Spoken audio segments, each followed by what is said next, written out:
This con-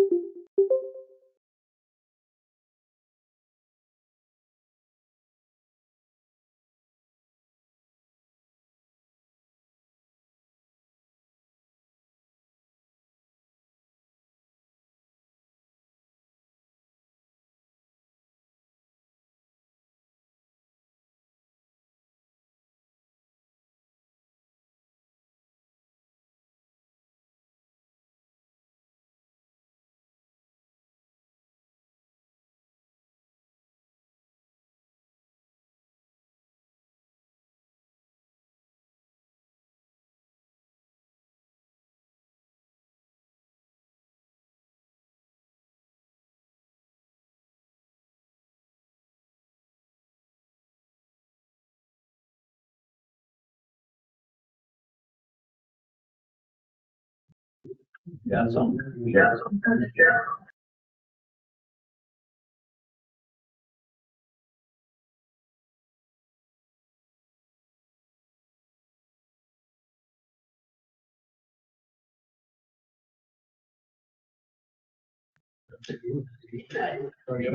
Oh, you need to turn your ordinance to two.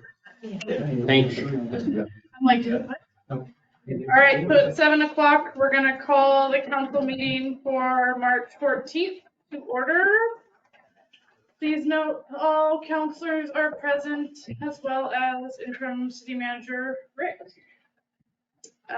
We have a couple amendments to our agenda. Rick, you wanna go through those couple? We have 3 or 4 things. We could have went under the consent agenda in some cases, but when we put this out, didn't have these. Some are kind of housekeeping. You need to appoint me as actually, we'll do that outside of that. No, budget officer. We have to have a budget officer, so you need to appoint me for that. And the second item will be the budget calendar, which I'm just beginning to hand around. And Anna and I will on that. And the fourth thing is 7th Street right away, and Aaron's gonna give and you've had a meeting on that a little, but we actually have a document that we need to approve on that. And I have a liquor license to approve. I bet, and then we'll talk about it. Some cities approve them, councils, some don't. So it's up to you. So I didn't know, and I have to do it tonight if you want it, because the thing is April 1st. So, and then the council rules discussion. So those will all be added. All right, I have one thing to ask. Yep. Just have to, I'm gonna bring up, a grant that we have gotten, but we need to sign on for the grant by digital. so it's already, okay, I have updates on that because it's been done. It was done the day after our meeting. Ford Family Foundation grant? Oh, the EDA one? Yeah, no, Ford Family. Oh, okay, Separate. because I got an email about the But other the one. same, so Okay. I'll describe that. So grants about Cybermill? Mhm. Okay. Yeah. All right, anything else from anybody? All right. So, do I have a motion to approve the consent agenda? We didn't have any minutes. I didn't. Right. So, We did give council their check register. which is sitting there. So a motion, if anybody has any wants to. I'll explain it to you the first time. Yeah, go ahead. Yeah, so this is new. We talked a little bit about it. So you each have a check register in front of you. It shows the checks that were written since our last meeting and the amounts and the date. Actually, it would be the date. They were all gonna show up the same. She enters them. They are sitting over there for president of the council to sign. And then our mayor will sign. We'll have that every meeting. Normally, wouldn't have to say anything. It's just in the consent agenda. Then, if you had a question on a bill, you'd need to ask, and then we would just go talk about that. Remember, in all cases, bills are you already owe the bill. So it's really talking about is something that you didn't understand. In other words, when you pay the power bill, we've already consumed the power. If we have a payroll, we don't prepay people. So these are all, we bought at John Day Auto Parts, it's already been spent. But if you want to know what is it that's going on a particular thing, And also, you've never had this, I believe, ever. So it's important that you realize that the city's a business and they're spending money all the time. And when you look at it, you think, oh, no, there was $61,000 in 2 weeks. And there may be one that's $250,000 because you spent $100,000 on a grant or so, So, but you will enjoy having this, I think, and it is something that is pretty customary and I think everyone would like. And so there you go. Thank you. All right, I would entertain a motion if somebody would like to make one. I'll make a motion to approve the consent agenda. Second. All right, motion made by Sherry and second by Katrina. All in favor, say aye. Aye. Opposed? All right, motion passes 6-0. All right, so this is the time in our meeting that we will do public comments. So this is public comments for something that's not on the agenda. If you're making a comment about something on the agenda, then you can wait till that moment. We are going to limit you to 3 to 5 minutes. It does say 5 minutes, but we're probably going to be changing that here pretty soon, depending on how many public comments we have. So if there's anybody that has public comments not on the agenda, now is your time to speak. Go ahead. Thank you. My name is Bob Brewer from John Day.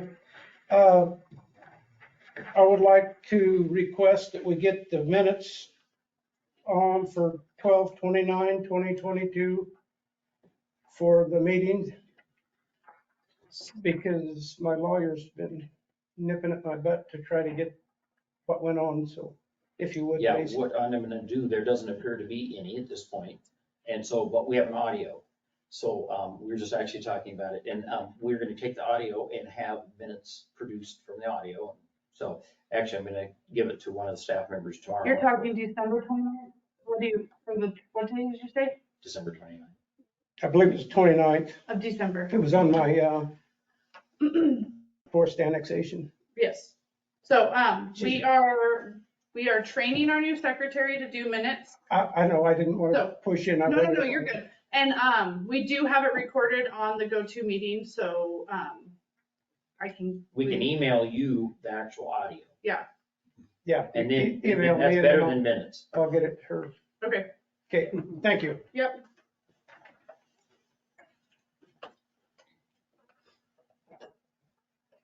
Yes, John, step on up.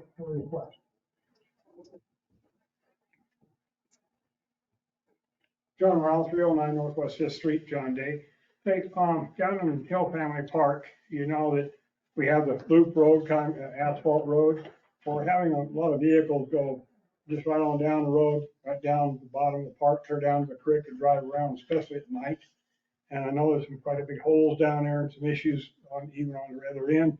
I'd recommend that if the city had a sign that would say no unauthorized vehicle or something like that past this point, maybe discourage that. But yeah, at 9:30 last night, I had a little truck running around down there. I don't know what they were up to, parked down there. Probably best not to encourage that thing to happen.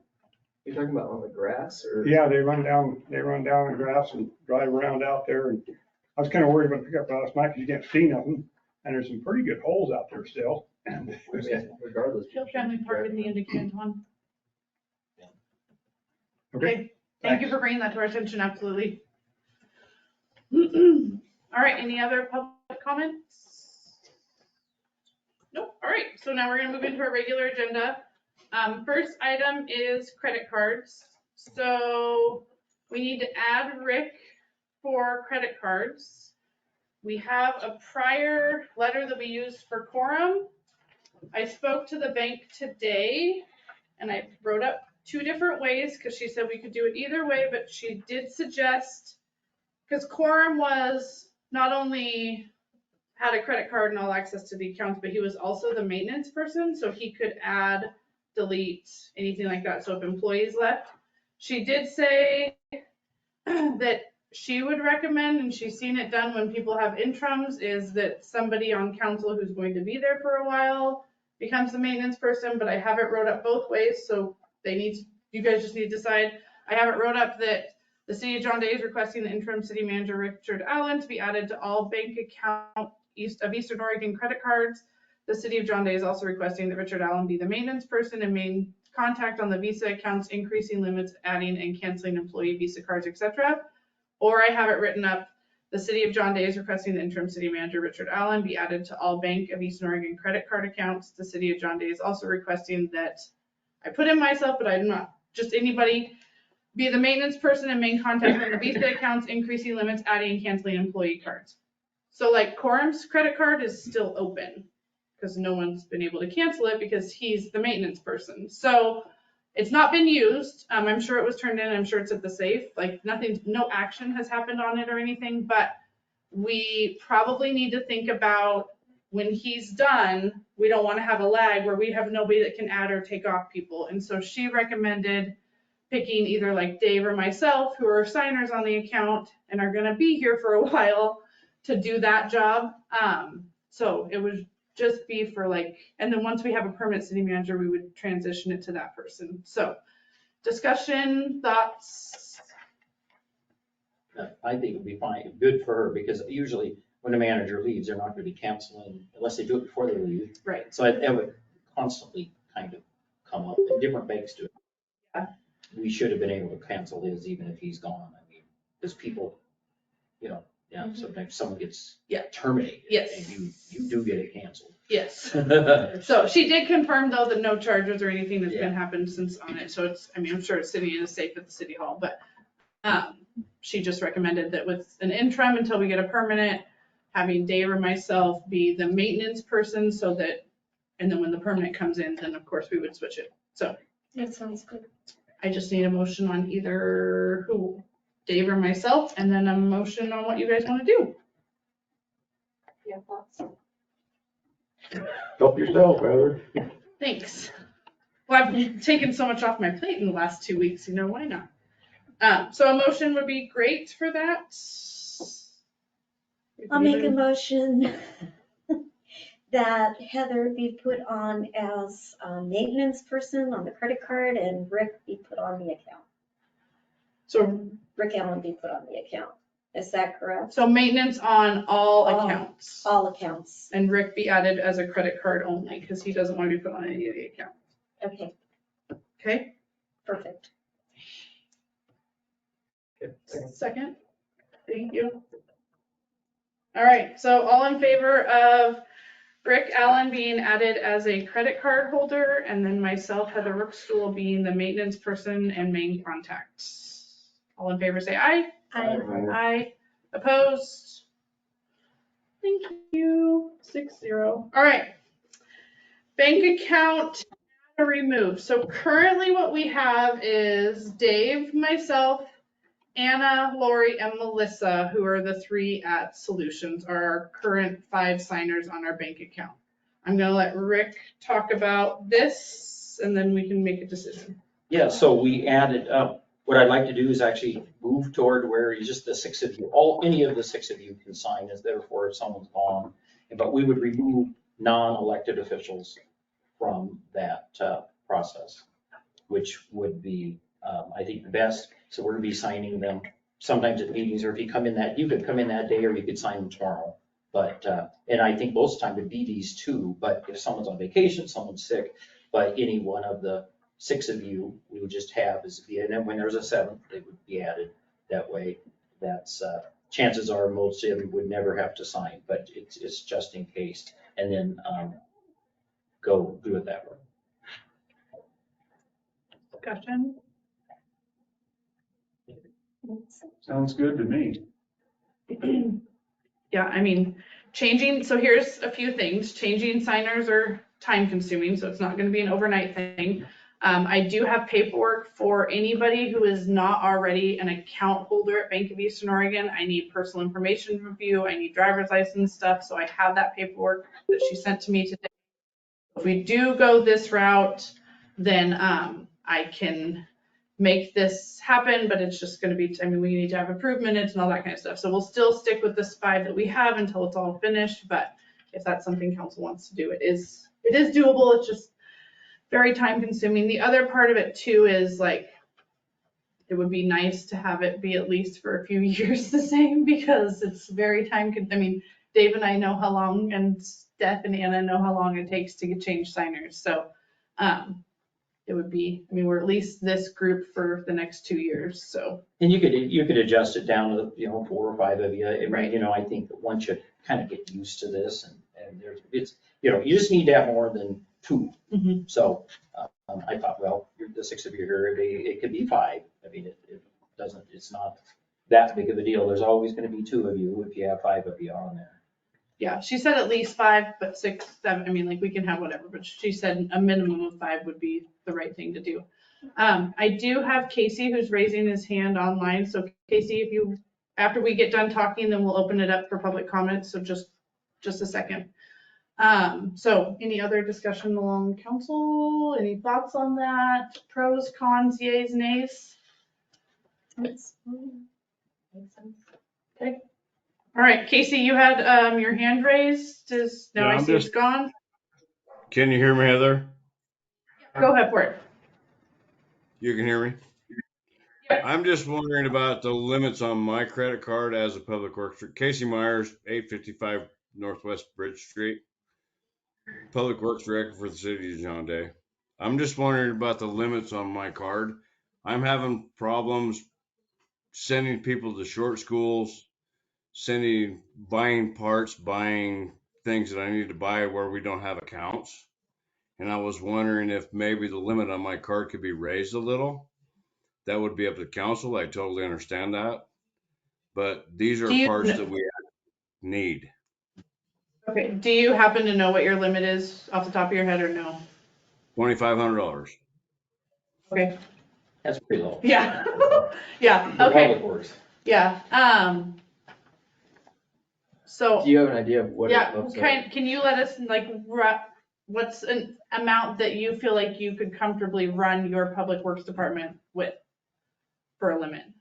Well, I had a guy go to short school last week. It cost approximately $1,500. I had an order for $1,400. So it's if a $5,000 limit was acceptable, I would be happy with that. 10,000 limit would be better. There are people and things that people in this community don't know that we need to have. And so the higher the credit, if a $10,000 credit limit would be acceptable for me. Okay, thoughts on that from council, Rick, Dave?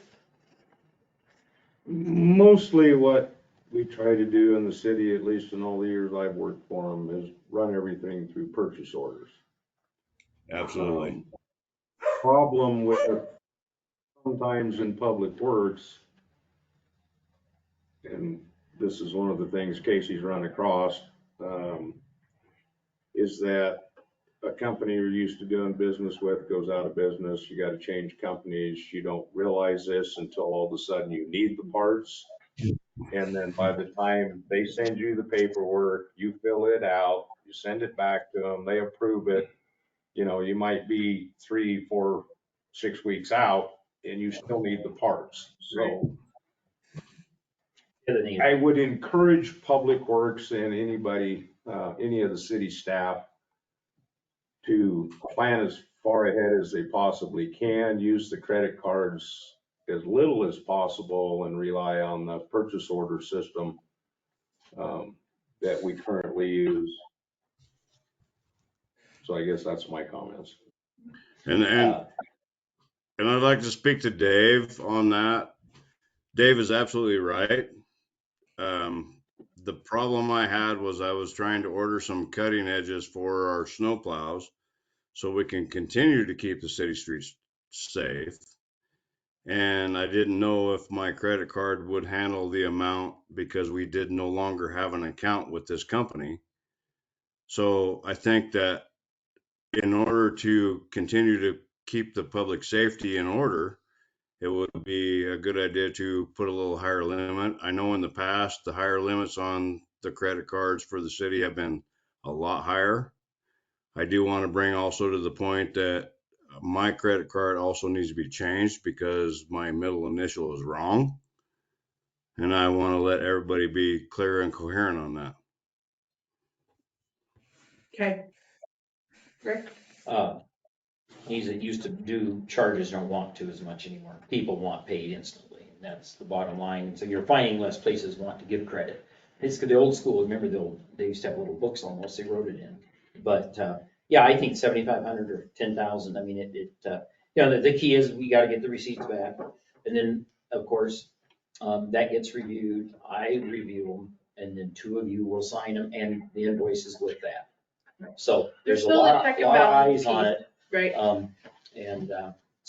But getting the receipt in is what's hard for the people that are doing the books is when they just see a line item, because it's abbreviated as to where it is and everything else, so the receipts need to come in. But they would bring a receipt if they charged, so. And I'm perfect. Okay. Any other comments, or I'd entertain a motion let's do the credit card increase for Casey first. And also note that change on his card name.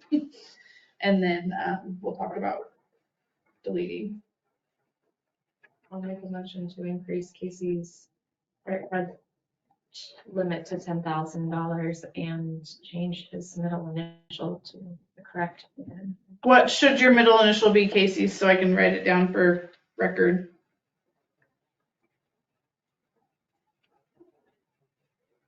Hear me, Heather? S. Okay, S as in Stephen. thank you. I'll second that. Okay, a second. All right, all in favor of increasing Casey S. Myers credit card to, did you say 10,000? Sorry. 10,000, and also noting that we need to change his middle initial on his card. Say aye. Hi. All opposed? All right, 6-0. All right, so now let's talk removing, taking away, whatever. 4 minutes official, I need it to state in your motion, if you're going to do it, who we're taking off and who we're adding. So we need to decide if we just want to add all of us, if we want to add 3 of us, I mean, whatever. And who we would be taking off would obviously be Anna, Lori, and Melissa, if we chose to go that route. So in your motion, please make sure for the record that you state it complete. If you want to make that motion.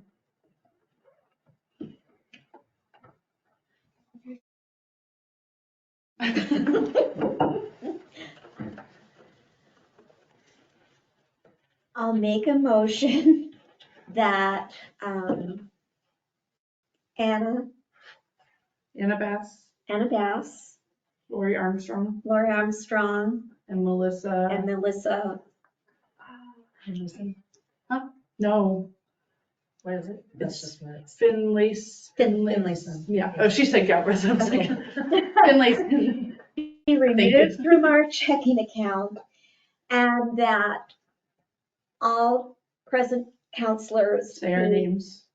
Dave Holland, Katrina Ranlis, Elliot Skye, Ron Phillips, and myself, Sherry Reininger, be added.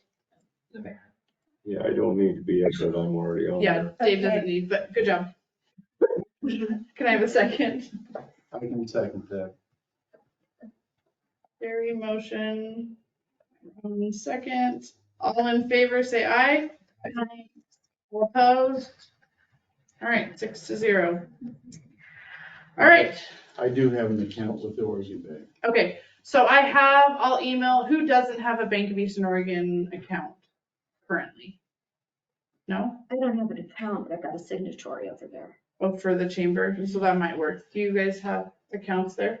It's HSA account, I think that's probably fine. just fine. And you do too? Okay, perfect. Easy peasy. So I'll get the paperwork, we'll get it to you guys, and then we have to approve minutes before, so we've got some time.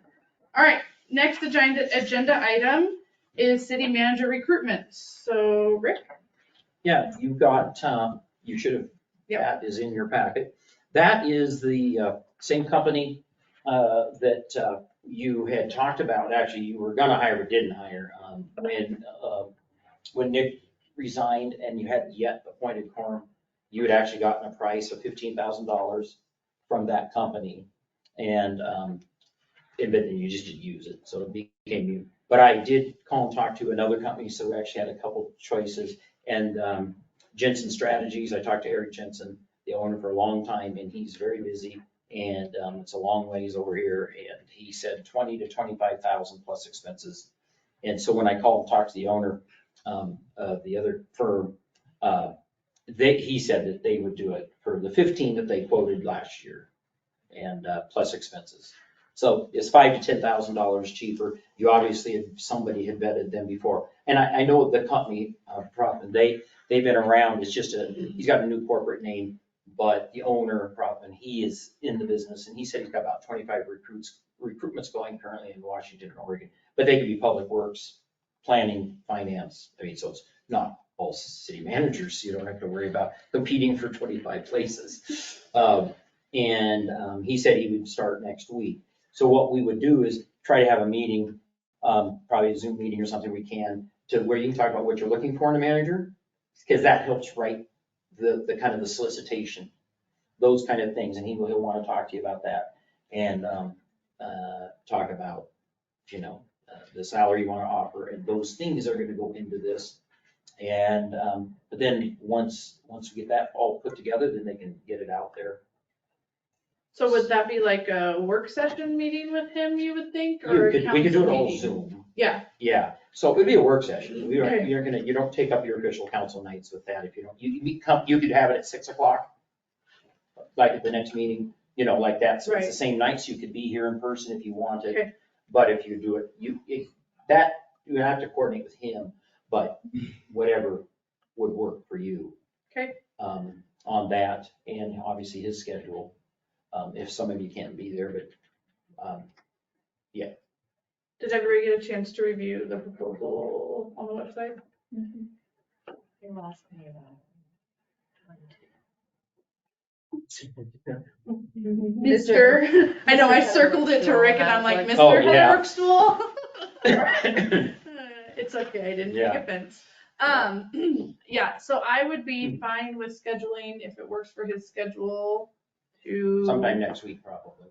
So we do have a work session already scheduled with Strata Gold coming next week, the 21st. So I don't know if we want to try to do both. Strata Gold said it'll only take about 45 minutes to an hour. So we could do both things if it worked for his schedule, or we could push it to the next council meeting if we had to do it before. What are people's thoughts? When's the struggle? What's night and what's? The 21st, and your calendar invite says 4 PM because Heather was in Kentucky when she built the calendar invite, but it's really 6 PM on the 21st, next Tuesday. So please ignore that 4 PM because that was Kentucky time. For the sake of this, like, kind of work session, does it make sense to do it in person and to talk, face to face with him or with them as the company, or can we put just a written, write a list of things that we would want to see in a candidate, or? Well, we would have him on the Zoom. We would talk and take. I'm just saying, is that a better way to do it? I would say so. I mean, I think so. I can't remember. I mean, I feel You like, can spend it, it's probably $1,000 or more to get them here. You want to do it when you maybe do your interviews. It's nice to have them here in person, and a couple times during some of that. So it totally up to you. But if you have to get them physically here, then that can take 2 or 3 weeks because they're doing recruitment. No, I was talking about just us having a working document where we write down what we would look for versus having a meeting, but I'm fine with having a meeting. do you No, but think, you don't have, you're right. I mean, you can write it and we have the job descriptions and all that from last time. Right. It's kind of, so we can work on, some of that. Yeah. So you'll be able to look at and then say, hey, this is kind of, I think generally it's more of a group discussion about, hey, I'm looking for someone that knows economic development.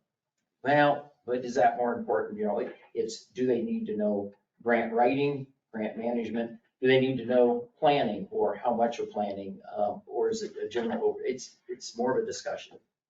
I think that's hard to write it, because you need the interaction of what the 6 of you are looking for. And I think it can be Zoom, but I mean, I don't know that it could be just written in my mind. But you can write it, so it's whatever. Some people don't like, they don't write well and they just don't want to, that's just not work for them. So could you check his schedule for 3/21 and for 3/28 and see if either one of those dates would work? Yeah, I'll email him.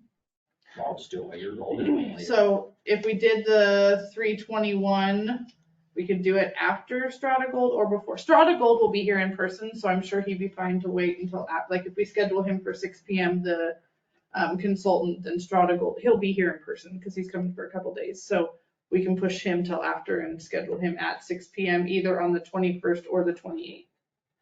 See if either one of those dates work for him. Okay, So you have access to the, city manager description. thank you. Send you the current job Yes. description. Rick can send that out. Okay. Okay, any other discussion or anything else you guys want to add on that? Rick will send us the current job description. And look at that and we'll go from there. Anything other? Okay, and to be determined on And that date, you're saying, the date is gonna be, you want to say the 21st? 21st at 6 PM or the 28th at 6 PM, because we'll do it before our next council meeting if he can't do the 21st. Okay. It Does works. that work for you? Today's the day that didn't, so yes. Okay. Okay.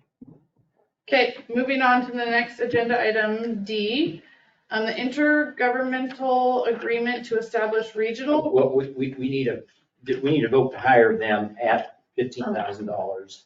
We need We to hire- vote before we bring them in to discuss. What's that? We vote to bring them in before we discuss. Well, the discussion is talking about job descriptions. They're not gonna start talking about job descriptions if we're not gonna hire them. Okay. That's a proposal in front of you Gotcha. of what their services are. And because it's professional services, we can do that. We don't have to. And I actually did talk to two. One was 28 to 25,000, one was 15. And there is no one else in Oregon, really. There isn't, believe me. Okay. There's. So we need a motion to hire GMP consultants, please. I'll make a motion to hire GMP consultants for city Second, manager. thank you. Second. All right. We have a motion to hire GMP consultants to start the process for a city manager position. Motion made by Katrina, second by Elliot. All in favor, say aye. Hi. Opposed? Motion passes 6-0. All right, next one is intergovernmental agreement to establish regional rural revitalization, R3.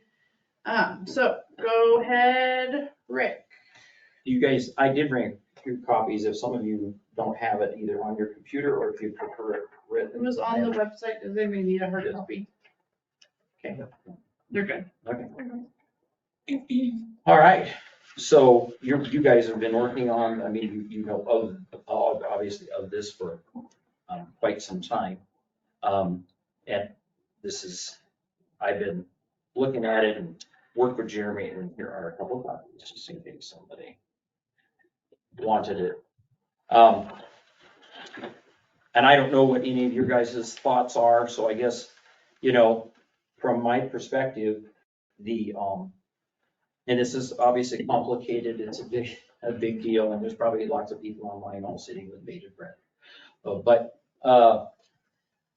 So R3 is, there's a bill before the legislature that would currently allocate is, again, sorry, it's a repeat, but $30 million to Lakeview, Burns, and John Day. And it's very short, and it would go toward and help with housing. It's fairly not defined in the big sense. The governor is really spending, there's gonna be millions spent on housing. That's her focus, and she said it and everything. So you're gonna see a lot of, it could be rehabs, it could be apartments, it could be all kinds of things, and different areas are gonna do different things. I think that the legislature and some of the people in Eastern Oregon feel that there's lack of developers and people that have the wherewithal to build housing in small towns, because that's one of the problems. There's not enough capital. A fire hydrant in Burns or John Day costs the same as one in Bend. But a lot in Bend's $300,000 and one in John Day is 30. An 8-inch blue pipe is the same per foot. And that's the problem. It costs you more to develop than you sell a lot here. It's actually simple math.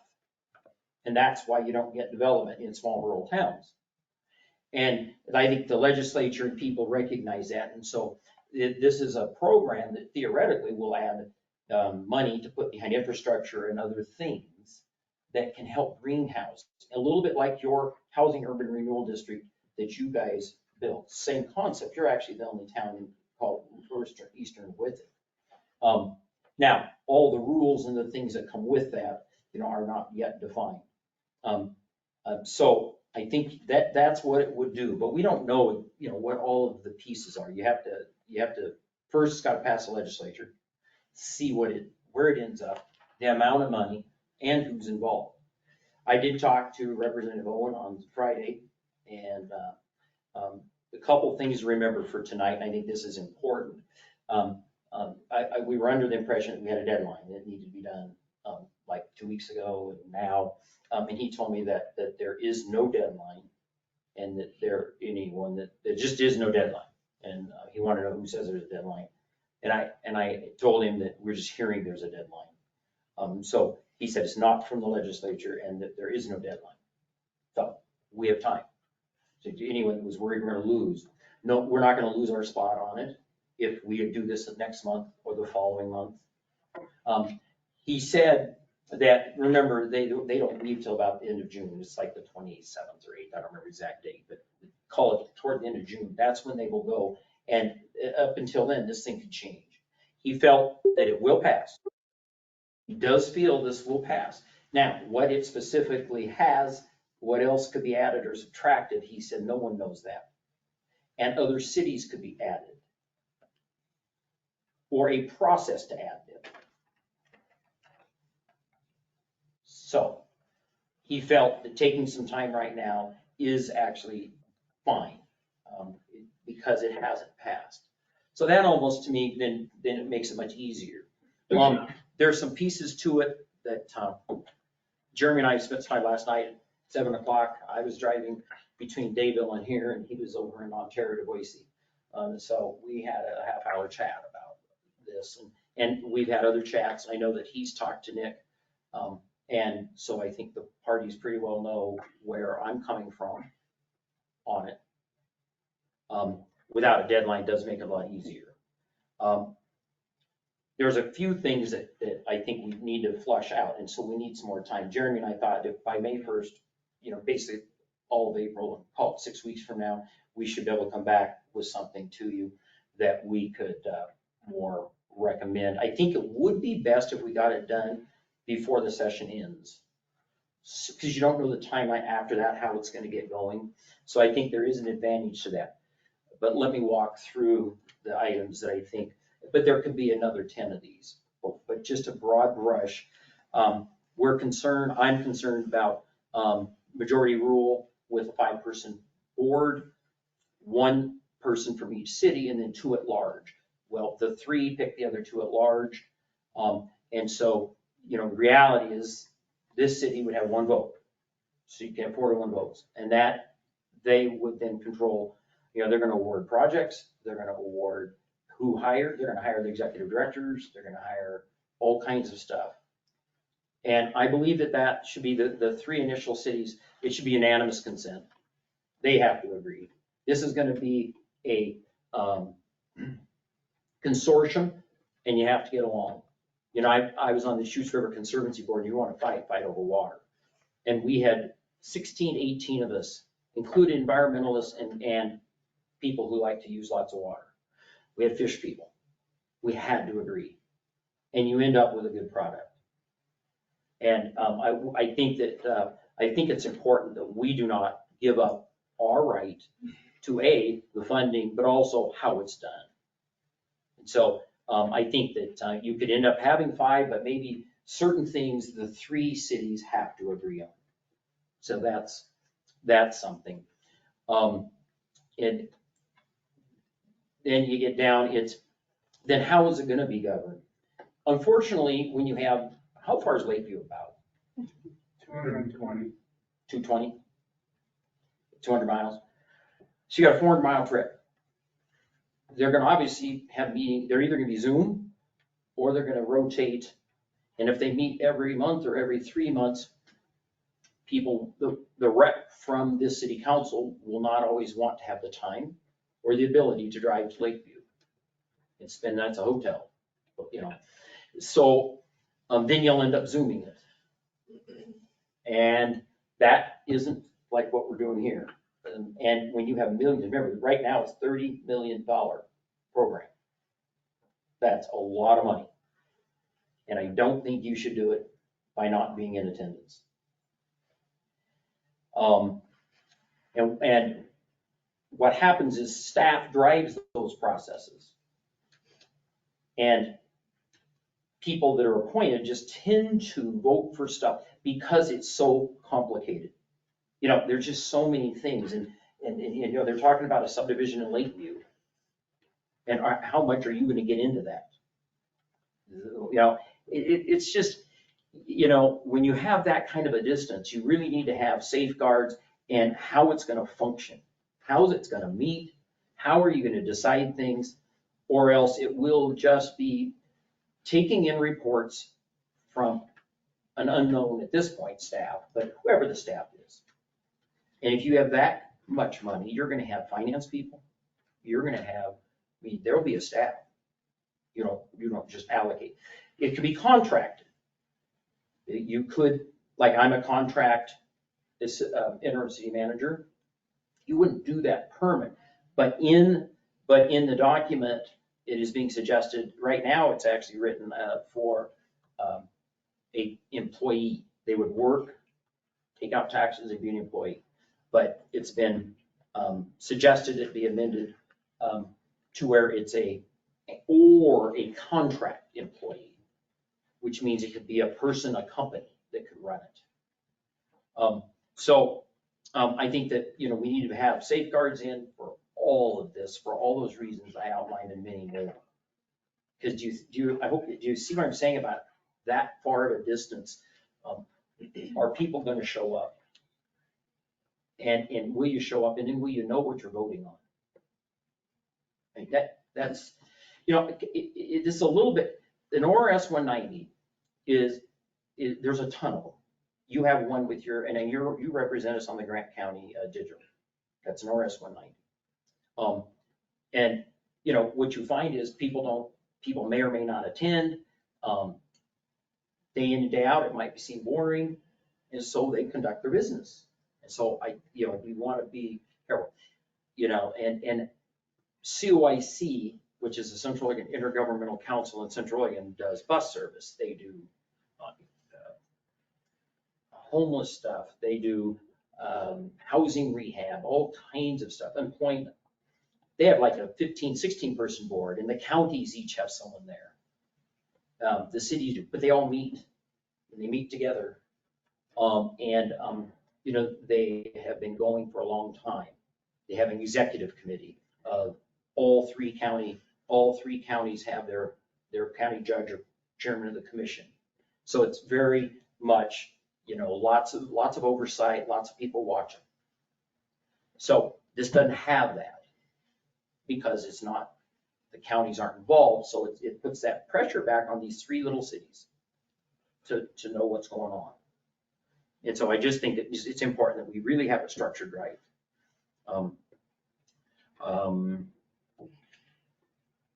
Then another thing, I think what I've thought about is if we approved it, say in May, to say, let's move forward. We don't know yet what the legislation will be. You know, we'll see what it is, but we revisit it for, call it a reaffirmation on or before December 31st. All three cities must. So in other words, we approve it, we'll get things in here that we like. All three cities will approve it. And then the bill will come out, we'll know what it's gonna be in July, The rules will be written if there are any. And we'll be able to have a chance to see how is this animal or beast gonna look, how it's gonna act, how it's gonna behave, and how do we manage it. If one of the cities wants out, they can leave at that point. So we keep it going, we support it, but we've got the out. The current agreement says after June 30th, before the bill is really out of the legislature, or 3 days, you must at that point, anytime after that, say if you in July or August, you decided you want out, you will give notice that doesn't take effect to the following June 30th. Because it's June 30, 6 months or longer, and the effective date is always June 30th, because that's the end of the fiscal year. So it makes sense, June 30th, but you could be stuck in there for 9 or 10 or 11 months. You can't exit it. Those are things that are in this agreement. And as your interim or city manager, I'm saying is, and Jeremy will concur, this needs more work. It's something that has a lot of merit to Grant County, and those who have put this together deserve a lot of credit. And I know that Representative Owen wants it to pass, and it could do a lot of good things for Grant County. What I'm saying is we want to make sure that we get it right. And if it takes more time, it takes more time, and we have time. So that's my staff report. Sorry it took so long. No, you're good. It was a lot to talk about. It's a big decision, so thank you. All right, so I'm gonna open up for council to discuss, ask you questions, and then we'll allow for public comments and then go from there. Any discussion? Yeah, I've had some conversations with city attorney about this and some of the concerns that Rick has presented tonight. I've discussed with the city attorney also, and so I think it's a good, it has a lot of good potential for John Day, for Burns, for Lakeview, Grant County. I don't know what our timeline is. I hear one thing, then I hear a different thing. I think the main concern was having it established prior to legislation awarding the money, because if there's no place for the money to go, then they can't award it. So that was one of the reasons for wanting to get it done sooner than later, just to make sure that the entity was actually established and up and running prior to the legislature awarding the money. So other than that, like I said, I think it has a lot of good potential for the area. If the agreement holds up, that the more recent agreement, of course, that hasn't been scrutinized by either their attorneys or ours completely yet. So that process also needs to take place. And our attorneys are out there to protect us. Rick's here to protect us. So I feel confident that they will. I don't have any concerns about whether we'll be protected, and once we decide to go forward, if that's what happens. So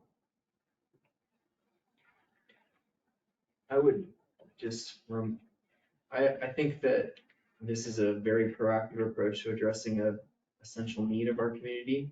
I think that has been repeated the whole time I've been attending city council meetings and on city council. And so just to remind everyone that, like, you know, we've talked endlessly about how hard it is to build in these communities and out in these type of communities, but in our community, the barriers, the financial barriers and logistical barriers, and we've also talked a lot about how critical it is to, you know, build our infrastructure and develop housing and bring in more families and increase tax base. And I think that mission is still really important for a really small town.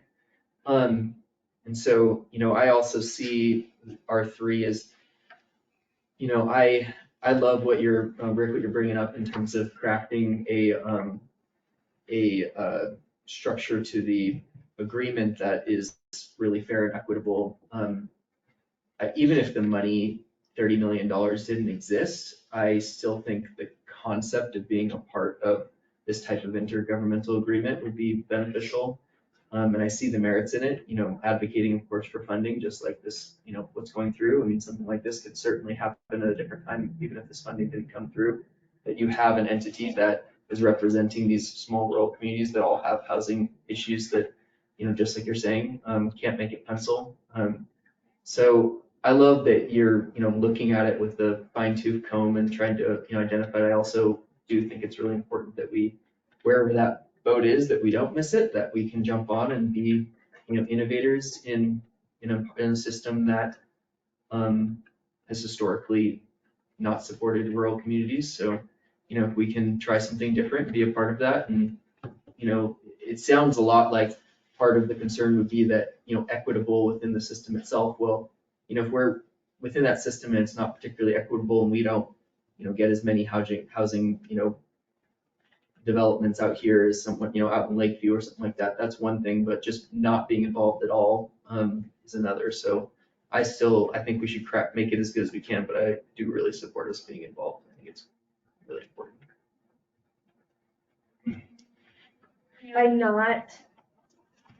By waiting 6 weeks, we're not jeopardizing the funding, is that what you're saying?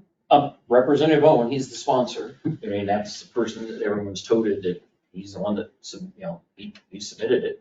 And he was adamant that there is no deadline. He does not want John Day to feel that, because it's not even a law right now.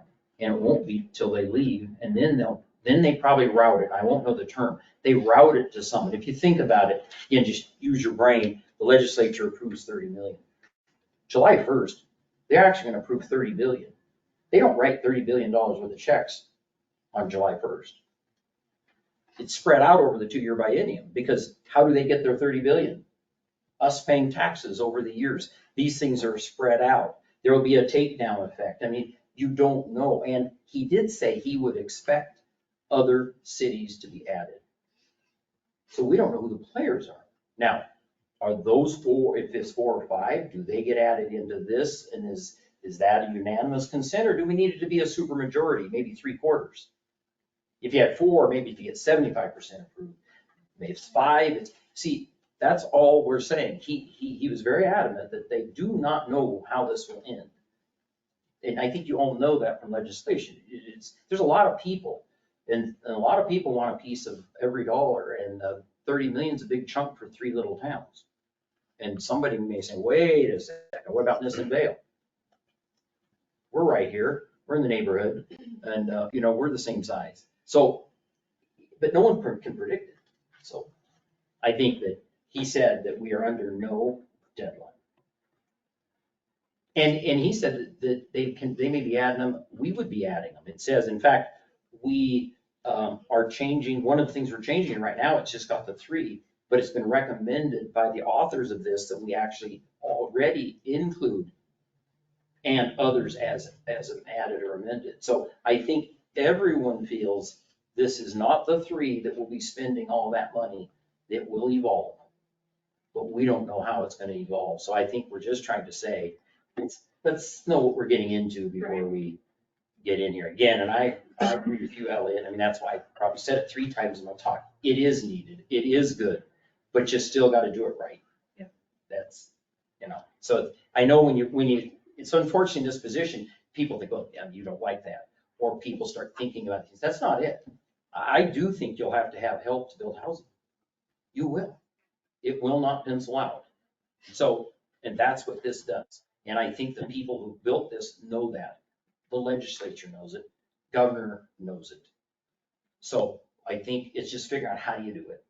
And that's where, we'd rather go slower than to screw it up. Yeah, I mean, I'll mimic that. I think it's an absolute need. We don't have enough homes. I mean, like, employers are trying to hire people and there's no homes. Schools trying to hire people and there's no homes. So I do feel like I don't want to rush it. I don't want to jump into something until it is. I mean, like, that many changes and not seeing anything, I'm absolutely not gonna, like, that's a big change. Lots of big changes. So I absolutely want to continue to look at the changes and look at the future, but I'm not ready to say, yes, absolutely, we are doing this because we don't know. And there's too many uncertainties and there's too many unknowns and who's the director gonna be? Who's the board gonna be? I mean, like, those two main things are pretty big decisions and we don't even know that. So like, there's just too much unknown. We thought that there was a rush and there isn't a rush. So I would say, why would we rush if we don't need to rush? We need to take our time, let Rick and the attorneys for both Lakeview and Burns have the same attorney representing them. And then we have Jeremy Green doing ours. So, I agree with Dave. I don't think Rick or Jeremy are going to set us up for failure or set us up in something that we can't get out of or can't succeed in. And we brought this guy in to give us recommendations, and he's recommending that we hold our horses just a little bit and keep working on it. And so I have to follow your recommendation. I agree with you. So you guys? I got one thing here. I called Lakeview and they didn't return my call. So that bothers me. They've got a whole bunch on their website about chip sealing.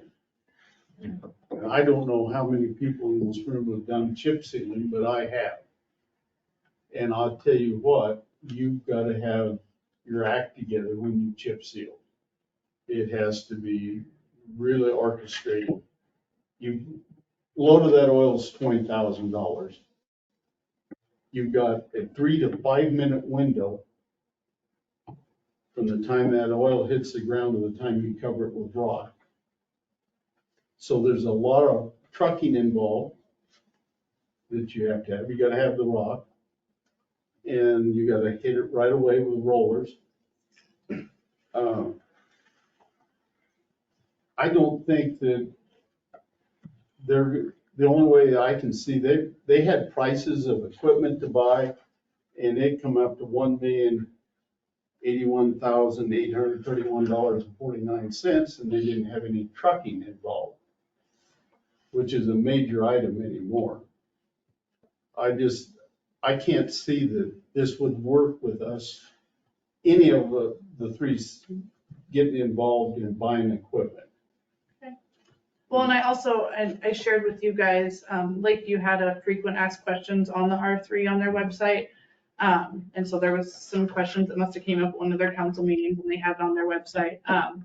So, I mean, they have concerns and worries too. I've talked to a Burns person who has the same concerns and worries. I think everybody realizes the problem that we all have. I haven't heard so much talk about like the equipment piece that we heard at the very beginning when R3 was discussed. I hear more of the focus on like housing issues. Because I think all the cities are starting to understand that sharing equipment probably isn't a feasible thing, but the housing thing is an issue. And so I want to be proactive on it and I want to stay on top of it and stay engaged and make sure that the attorney and Rick stay engaged and stuff like that. But I haven't heard a lot in the past few conversations. Dave and myself and Rick had a conversation with Jeremy. And I think equipment was the beginning ideas and now we've moved towards a different idea, but again, that we don't know that. So I understand your concerns with the equipment, but I would really say probably more so we're focusing on the housing shortage and that housing piece. It might grow to something different, but that's where we hope, however the board is set up, that the city, whoever they are, 5, 6, 7, I don't know, are equally representative and equally feel like they have the right to make decisions for their cities. So absolutely, Sherry. I totally agree that we should not be rushing into this. Too many times we've done this in the past and it's not good. I'd also like for the council as well as the writers of this to take a really good look at that 3D housing because it's not what we've been told. And it really concerns me that it's going to be too high a cost and that it's just not what we should be doing here. So I just want people to start doing the research. Absolutely. And this will give us the time to do And then one thing about it, this isn't 3D housing. It could be stick built. I realize One that. project could be 3D, it Yeah. could be stick built, it'd be multifamily, it could be anything. You know, and when you talked, evidently the Lakeview, because it is, I printed the Lakeview questions and it actually talked about doing some paving, and it did say they'd buy equipment. Well, that needs to be thought about. Is this I think organization that's, gonna start that owning is you? a failure. You know, I don't know any of that, but it just, that they're saying that they might buy equipment. So what is this beast? You know, it's one thing to help the cities, Aaron and I talked about, the city go out and they'll award bids to, like you did, say up in the other subdivisions that you did. You know, you contracted out the work, the work gets done. This sounds like this group would contract out. And they would even get into, if you look into it, could be helping developers find financing. Even getting involved in financing. So now you're not a bank, but so there's a lot to this, and there could be a lot of landmines. And, you know, if you're running projects, you get sued by developers, things don't go right. And you've got a councilman that's gonna go meet every 3 months somewhere, and you're one of the owners. So it needs to be super right. Yeah. You're talking millions of dollars. So Casey has his hand raised, so I'm gonna go ahead and let Casey speak, and then we'll open the floor for public comment. No, Please I remember realize, for pub- thanks, Hello. Heather. I realize that there's a lot of concern, but what everybody needs to understand is the cost of equipment, the cost of development, the cost of everything else that's going on with this R3 will benefit us in the long run. I also realize that all of us have to work together. We're not talking about John Day, Burns, Lakeview. We're talking about Granite, Dayville, Monument. We're talking about all of the communities in this county. So I think, in my personal opinion, that we need to think about this. And if you have to table it, I'm fine with that. And that's all I have to say on the matter. Awesome, thank you. Okay, so do note, please, public comments, state your name and just your city. I don't need your full address. And. you Casey have Myers, 3 to 5 855 Northwest Bridge Thank Street. you. Thanks, Casey. All right, anybody in the audience with public comments? Step on up, sir. State your name and city, please. Thank you. My name is Bob Pereira, 373 Patterson Bridge Road, John Day. I don't know how a city that's in debt as deep as they are can go into this. Every time we hear a scheme like this, and I'm gonna call it the green era, which where this started, throws out first thing 30 million here, 30 million there, but they don't explain the costs that come with it. The city has accrued $6 million in debt.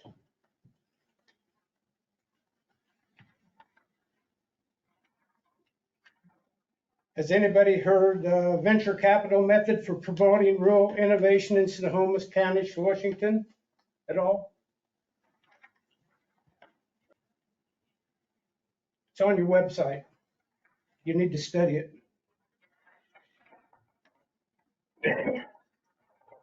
What it was a thesis that Nick Green wrote, and he's followed everything.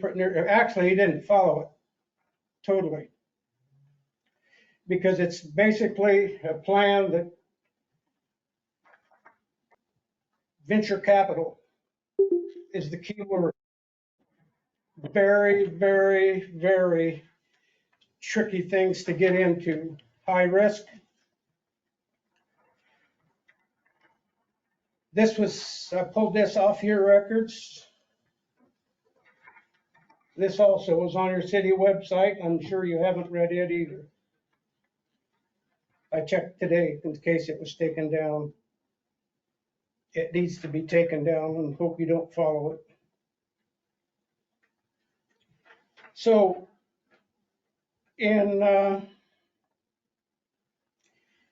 he started this thing with a venture capital investment fund, has community development in front of it. Well, when he actually put it into the city budget, he put it in as just community development fund, and that's what it ended up. But it's been treated like a venture capital slush fund. And I've followed the budget closely for a little over 4 years. 2 minutes. And this community development deal, the fund opened in July 2017.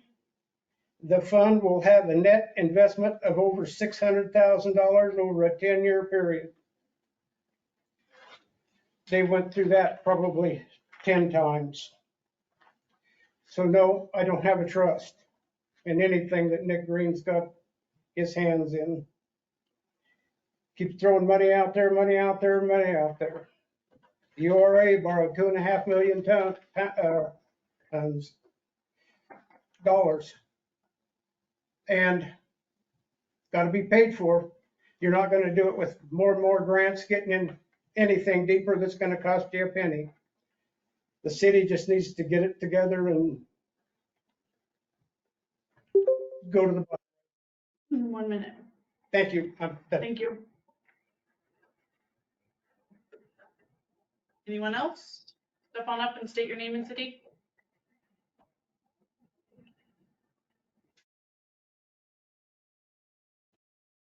Judy Schutte, John Day, Oregon. I have a request to make, really of all the counselors, but tonight specifically of Mr. Phillips and Heather.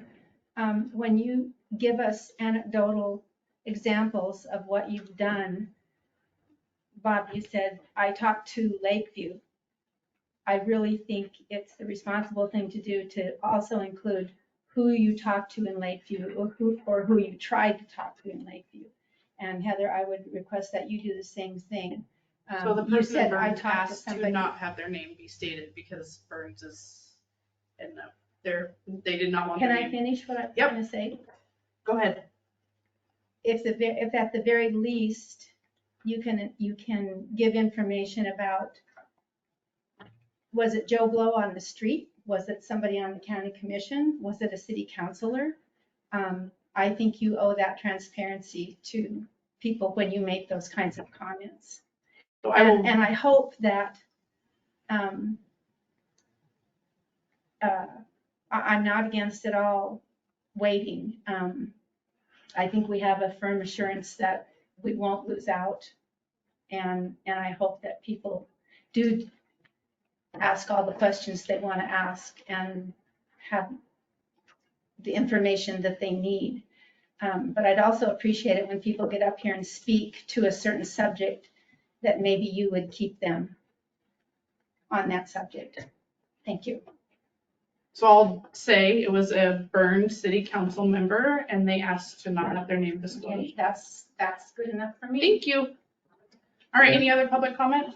Well, I called down to the city of Lakeview or the town of Lakeview and asked to speak to whoever was working on this R3, and they said that the city manager would be the one.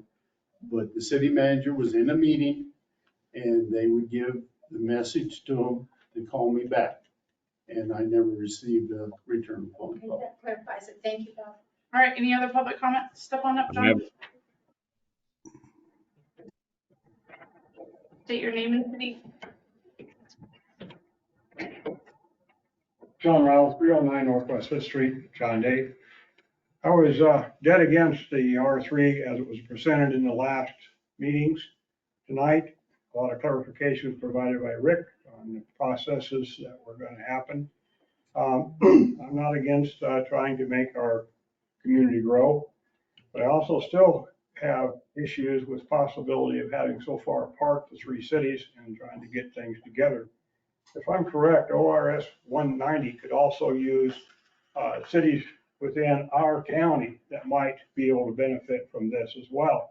Maybe we should look at a scope in our county where we have a lot more support with each other and maybe can do a broader basis pointed out by Granite and Monument, Dayville, Mount Vernon, Prairie City.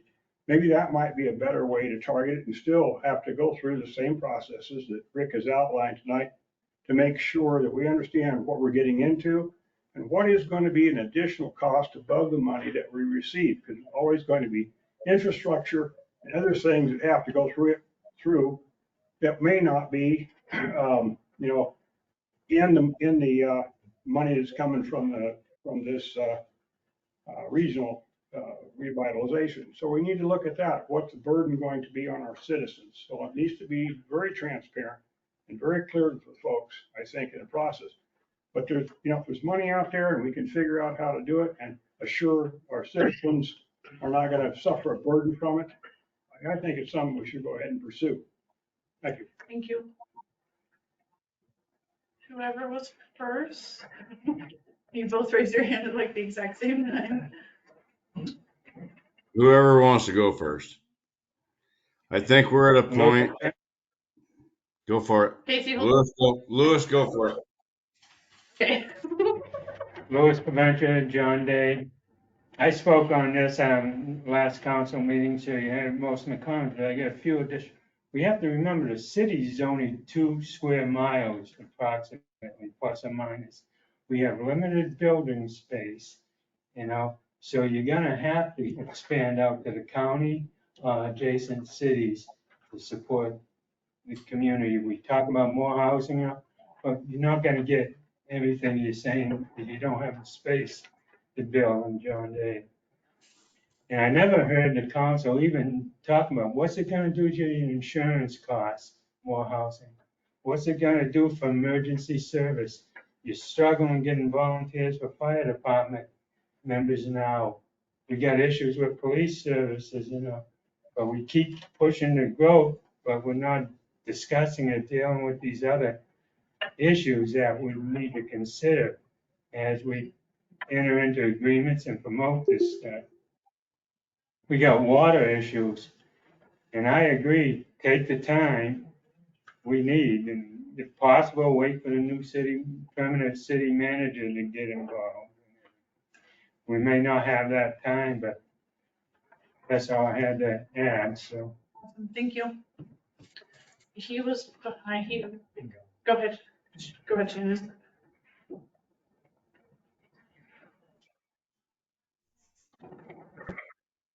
Benedera, John Day. Just 2 things really briefly. Number 1 is that I would like to remind people that we do have accountants and auditors and city attorneys that have looked at everything that's been done over the last several years, and the city books are in excellent shape. So I would just like to remind our community about that.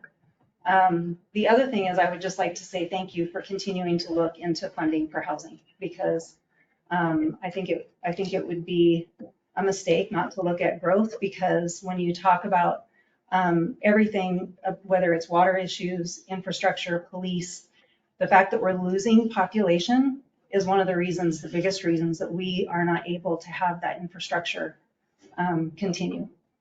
So by growing and creating that housing, we are helping to solve those problems, in my opinion. So that's what I have to say. Thank you. You have something to add? Mr. Provencher brought up a very valid point. The valid point is that all of us as a community need to work together.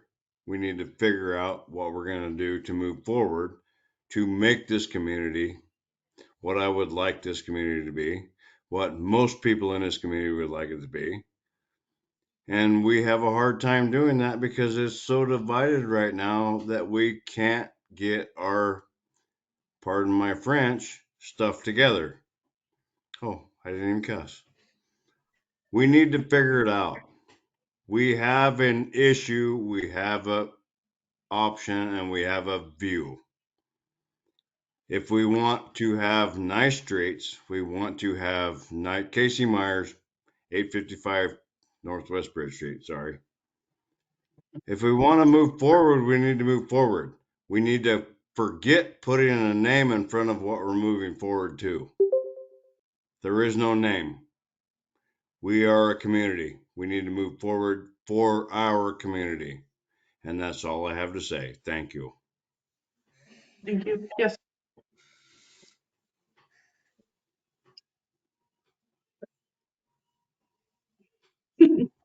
Rock, A paper, lot of scissors. white people back there in the corner. My name is Beth Spell, and I'm a resident of John Day. I apologize. Manager name is Rick, is that correct? I thought I heard you say at the beginning of this discussion that it was important that we get our name in the hat, and then after we've done our due diligence and discussed things and investigated things, and if we found out it wasn't something that was advantageous to our community, we would have the option of dropping out at that time. Is that correct? If we change the rules, as it's written, We would not. you would not be able to leave until, if we decided, remember, you won't know what happens till, call it July 1st for Yeah. the sake of a round number. After June 30th, but there'd be no point in approving it in April. And then if you want to leave, you leave by June because you won't know anything new yet. Yeah. So you have to wait. Under the rule, you can only leave on June 30th. So anything after July 1st, you have to wait for the next June 30th. So you're in it for a year under the current rules. Okay. So those are things that Jeremy and I are gonna work on and see if we can change over that next, and so we would try to bring it back in in May, before it passes the legislature. So you could opt in at almost the very last minute? Yes. Okay. Well, all I can say is the legislator told me, Yeah. he didn't give a date. He said it probably 3 times. You are under no rush. So all of these what ifs are really not relevant till we know what they are. And that's what you're asking the council to take some time and see how things are working out before you make your decision. So it seems to me like that it's a good idea to be involved and ready to make a decision. And then if the what ifs outweigh, then you'll have to make your decision then. But the what ifs right now are irrelevant. I think, if I'm correct, we're not waiting on the what ifs. We are making the contract so that when we get the answer to the what ifs, Yeah. then we have protection to keep us safe as a city. Okay, that sounds good to me. And the second big one, the biggest is that all 3 must unanimously approve this. It's not gonna be a 2-to-1. That's what this is about. You're finally up.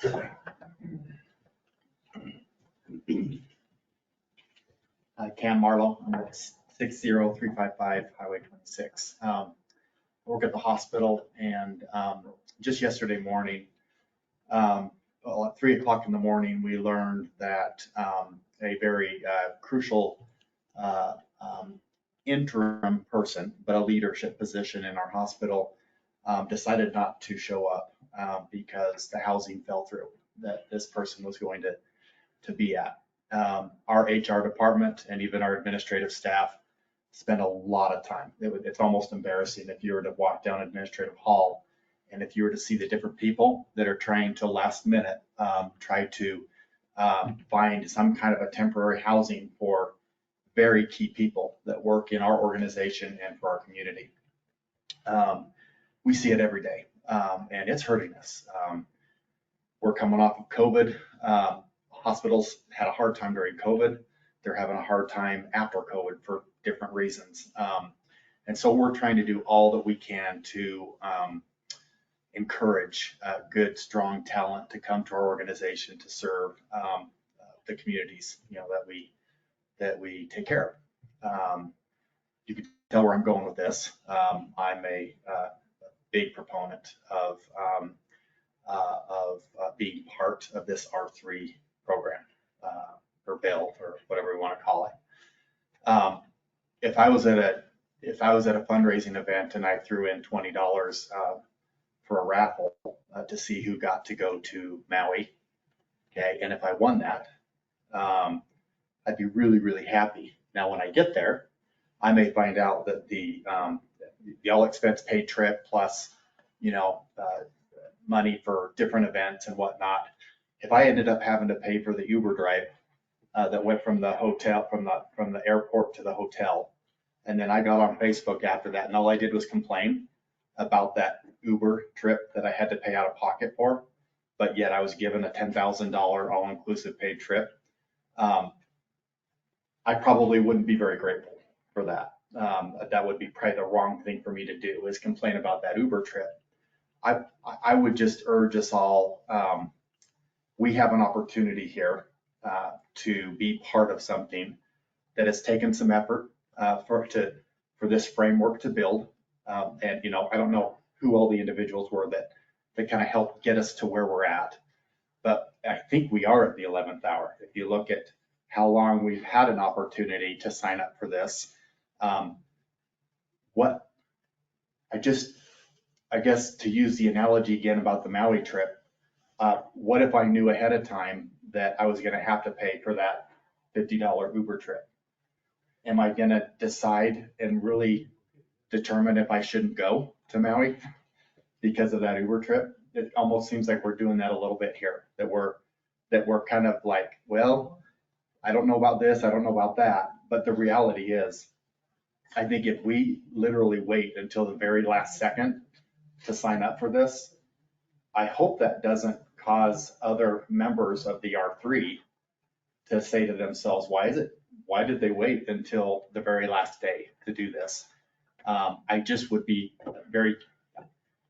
what are we going to gain out of just waiting and going over the $50 Uber trip?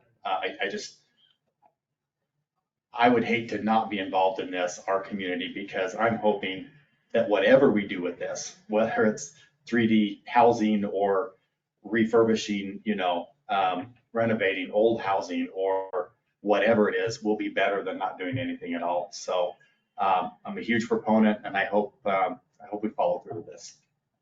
Thank you. All right, any other comments? Go ahead.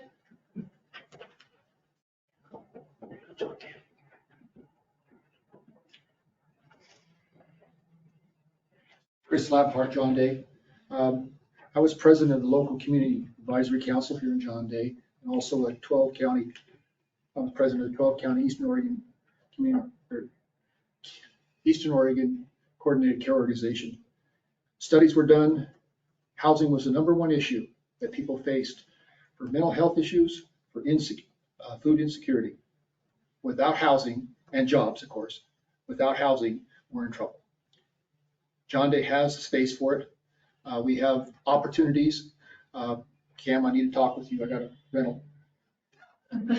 Thank you. Appreciate it. Yeah. But we need to get together. I can't remember who made the decision, or discussion on it, but we need to work together. We are a community divided right now. I've never seen it like this. This is horrible. John Day is not like this. We are a wonderful community. Channel 8 News was in town this afternoon, reporting from Main Street right in front of Subway. I don't know if you're aware of that. But they're going to be in northeast part of the county at a ranch this weekend and dealing with what it's like to live in John Day. Portland's knowing where we're at. We just need to be aware that if they want to move here, we've got to have a place. Thank you. Thank you. Anything else? All right. So, Yeah. one additional comment. I guess just so people are aware, this R3 rural, regional rural revitalization, that's why it's called R3. Well, what we're entering into is essentially an intergovernmental agreement between at least potentially the 3 named cities. Okay, so it's not necessarily John Day not jumping in. The intergovernmental agreement is one agreement that has to be agreed upon and signed by all 3 cities. So that agreement has not been reached with all three cities. All three cities are signing the exact same documents. John Day's not signing its own document, deciding its own thing. The document itself, the intergovernmental agreement, has to be agreed upon and signed by all three cities. So John Day's not necessarily somebody holding up the process. The attorneys are working, the city managers are working, the councils are working to try and get all this hashed out so the three cities can come up with an agreement they're all willing to sign. So I just wanted the public to be clear and the people to be clear that that's actually It'll have to be routed what to we're all trying to three do. city councils. Yeah, that's correct. So in short, we're not holding up anything, we're waiting. Well, if we're not doing anything to help move the agreement forward, then in a sense we are. But if our attorneys are working on it, see, the problem right now is our attorney hasn't been working on it very much because he hasn't had a clear direction from the council. The conversation I had with him was that he felt that he wasn't sure if he was authorized to spend the money to start trying to get the ordinance figured out and to get the intergovernmental agreement figured out. So he actually requested that I make a motion and we vote on not signing an agreement, but authorizing him to move forward with the process. Because that's been one of the holdups for at least John Day, is that our city attorney has been unclear as to the direction council wanted him to move.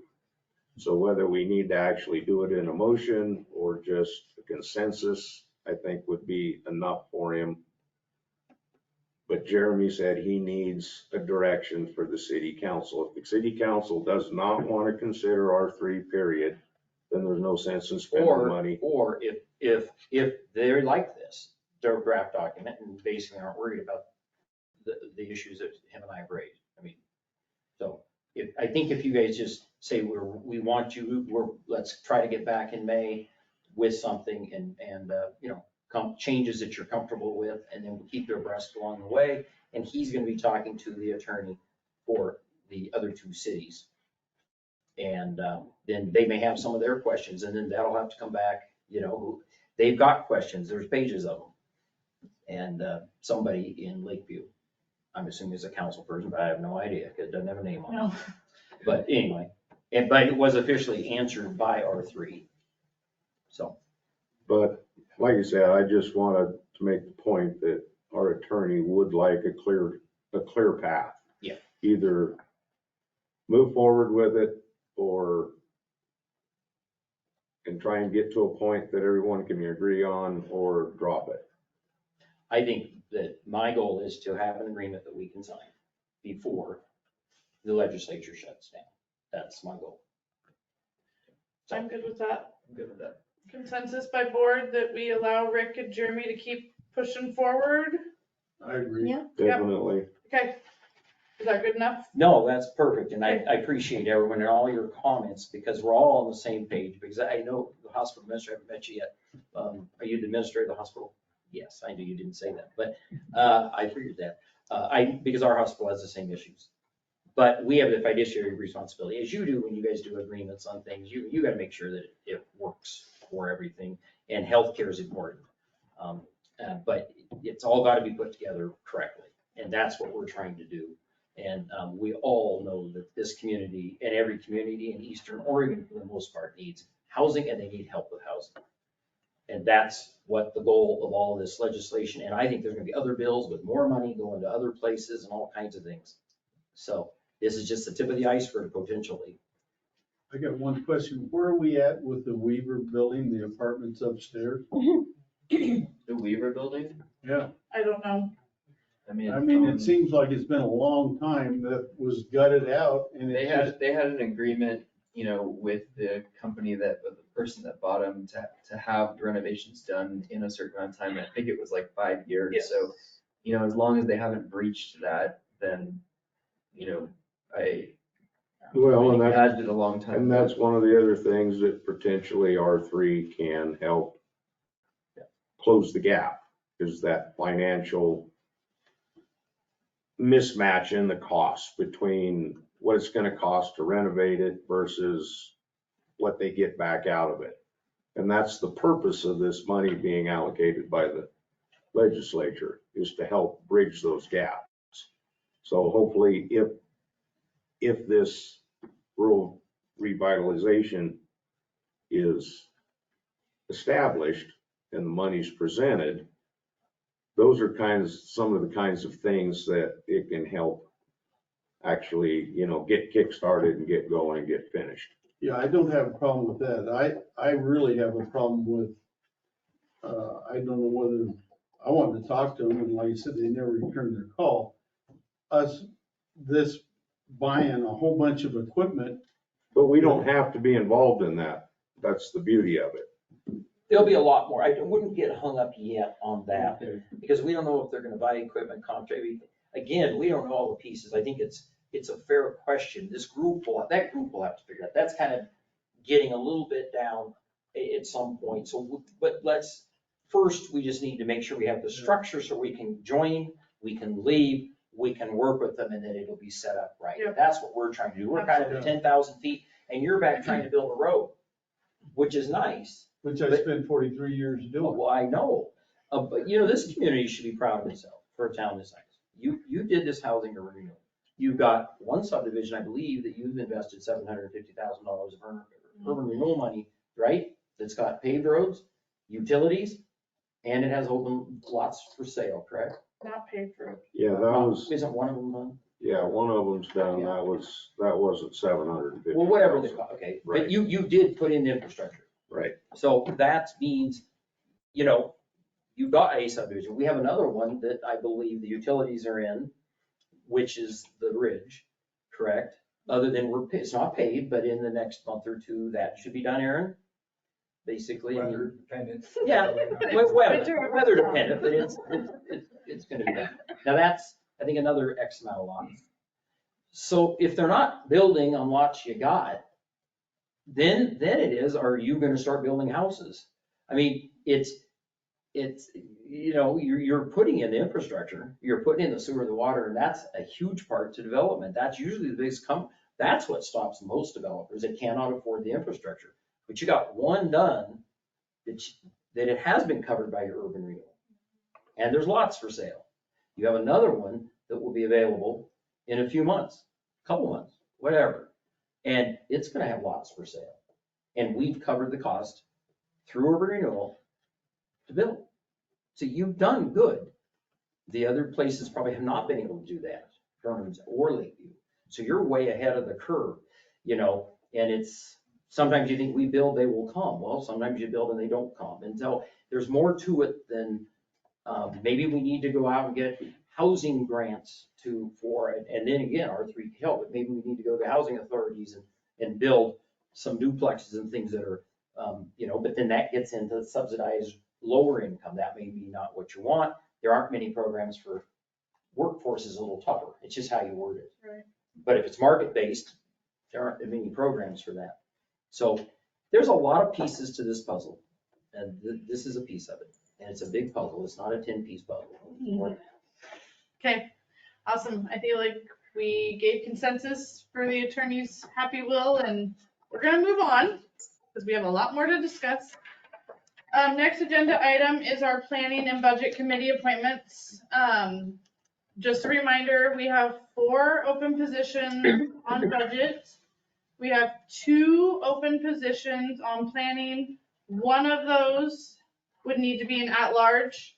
We do not have to fill at-large to continue to do planning. We can keep it open, but we cannot fill our 2 spots with in-city people. If we chose to fill one in-city person, then we would have to keep that at-large open until the council feels they've met qualifications. So that does not have to be open, or does not have to be filled tonight. If we don't have, we have 1 application and we have 1, 2, 3, 4 applications. Budget 2, I want you guys to remember, we have 4 applications for that. We don't necessarily have to fill all 4 because council also fills in on budget. We've lost 2 off of budget, so if we filled all 4, that'd be great, but we've not had a full budget committee for quite some time, me looking back at records. So my thought is everyone's had the applications sent to them and they're on the website. I think we should go with budget first, and I'll tell you who the 4 applications are, and then we will vote. I want council's input on this because it's kind of weird to fill multiple positions. So I would be fine if council likes the idea of you vote and we have to have majority vote. So you'd have to have 4 votes or more to put somebody on that position. And that is okay and legal with League of Oregon Cities. So input on how we want to do this. We've never filled multiple positions all at once. So ideas, thoughts. We don't have to fill them. We do not have to fill them all. So like say we get 4 votes for only one. You only fill that one person type of a thing. Like that's what I'm thinking with a majority vote type of a thing. I don't know, input on you guys how you want to do it. I can go through each person and we can vote, or we can just vote for one person, but that's going to be really tricky with only 6 of us. And I think we're going to have a lot of 2s votes type of a thing. So if you could only vote for one. So ideas, thoughts, how you want to do this. We've never done this way. Well, we've got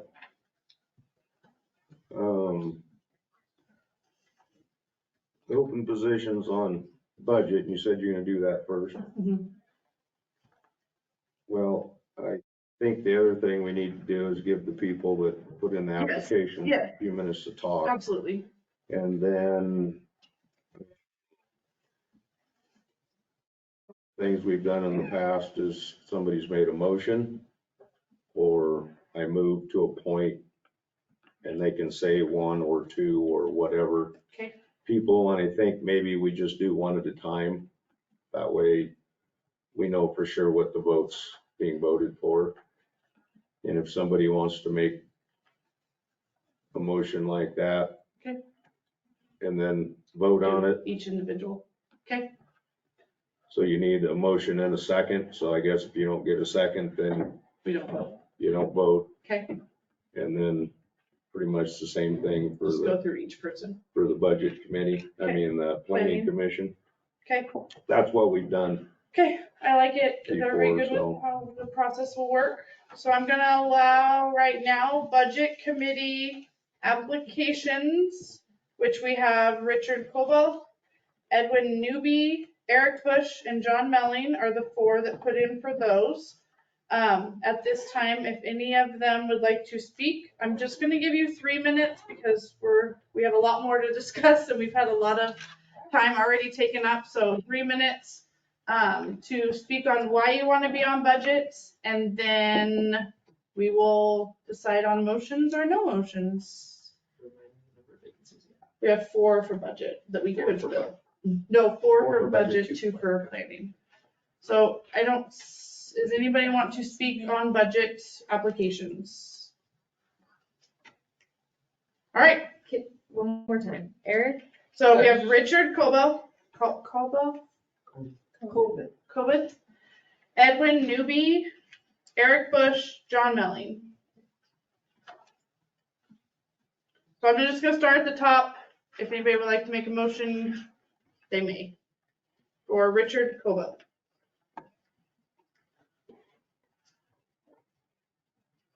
Hearing no motions made, Edwin Newby. This is budget. The budget. Hearing no motions, Eric Bush. I'll make a motion for Eric Bush to be put on. Sherry made a motion. Do I hear a second? Second. Sherry made a motion. Elliot second. Sorry. All in favor of Eric Bush being added to budget, say aye. Aye. Aye. All opposed? Okay, Eric Bush passes 6-0. John Melling.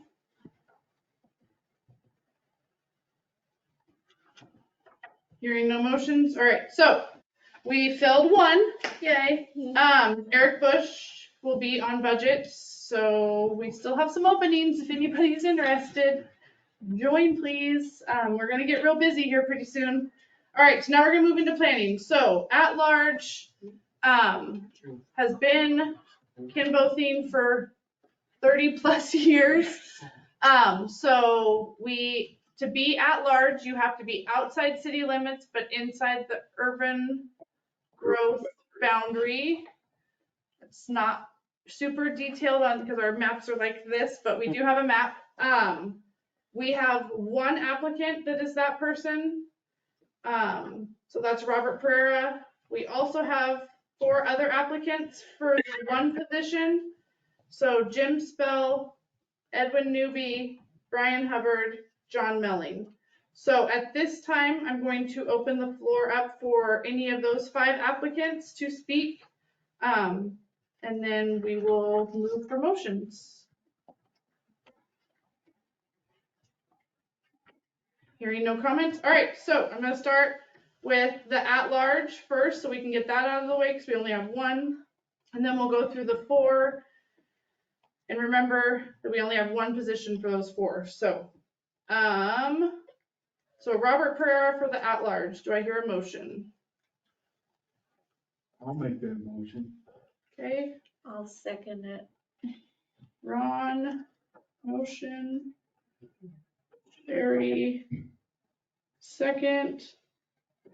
All in favor of Robert Pereira for the at-large on the planning commission, say aye. Aye. Aye. All opposed? Nay. Aye, nay. So that does not pass 2 to 4. All right, so now we're gonna go through planning for the other 4. Reminder, I have Jim Spell, Edwin Newby, Brian Hubbard, John Melling. So do I have a motion for Jim Spell? I'd make a motion to appoint Jim Spell to the planning.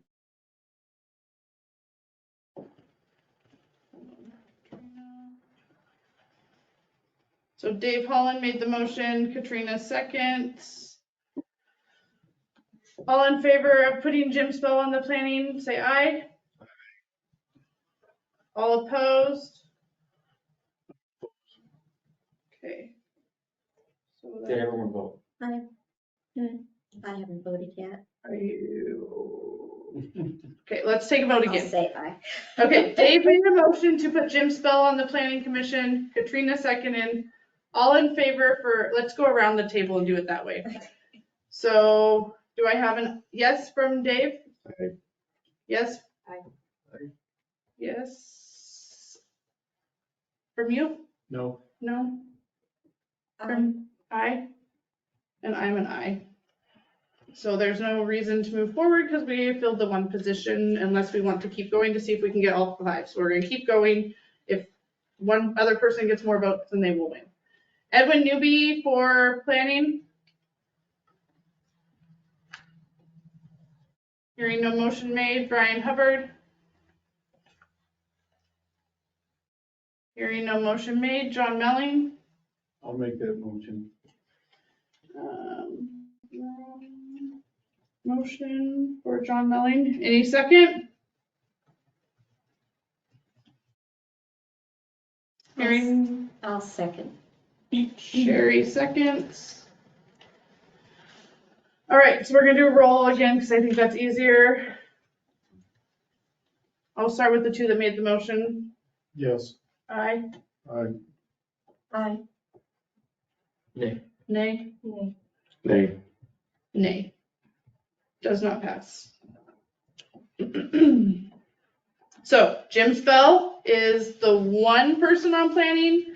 We still have the at-large, so if you are outside city limits, but inside that boundary line, please put in your application. Welcome, Jim Spell. We're gonna get real busy, I think, pretty soon, hopefully, so thank you for everybody who did put in applications. I wanna also put a reminder out there that our council position for my seat for the remainder of my 2-year term is still open. We are closing that on the last business day of March, which is, please hold, I believe it is the 31st. Okay, so that will close the 31st at 4 p.m. If you are interested in applying, please do so. If you applied prior, you need to reapply because any applications before are not going to be automatically submitted. So if you applied before and you want to be thought for this position, you need to reapply. And then we have a little bit of a process that we're going to go through for hopefully filling that position. All right, moving on. We have a ton of amended things. So first one is the budget officer. Yeah, you just have to by law appoint a budget officer, so that's pretty quick. Usually it's the city manager. So just need I'll to. make a motion to appoint our interim city manager as budget officer. Second. Ooh, got it. Elliot. I like you pointing at it. All right, so all in favor of making Rick the budget officer, say aye. Aye. Opposed? All right, you are officially the budget officer. Have fun. Thank you. All right, budget calendar. You have a budget calendar before you. Ann and I put this together. And these are the target date. And we should be able to hit all of that. We will see. But this is, you have to have a budget calendar. It can be amended and changed. But this is kind of one of those things that's required by Oregon budget law. And both you and Anna feel comfortable with all these? Yeah, this came from a PDF from Anna. Okay. Her and I went back and forth a couple times, but yeah, Okay. Yeah, she did a good job. I would entertain a motion to approve the 2023-24 budget process schedule. I'll make a motion to approve the 2023-2024 budget process schedule. All right, motion made by Sherry, second by Elliot. All in favor of approving the 2023-24 budget process schedule as presented, say aye. Aye. Opposed? Passed. I don't know that we've ever done that before. Done a budget calendar. Well, we've done the budget calendar. We've never made a motion to approve it.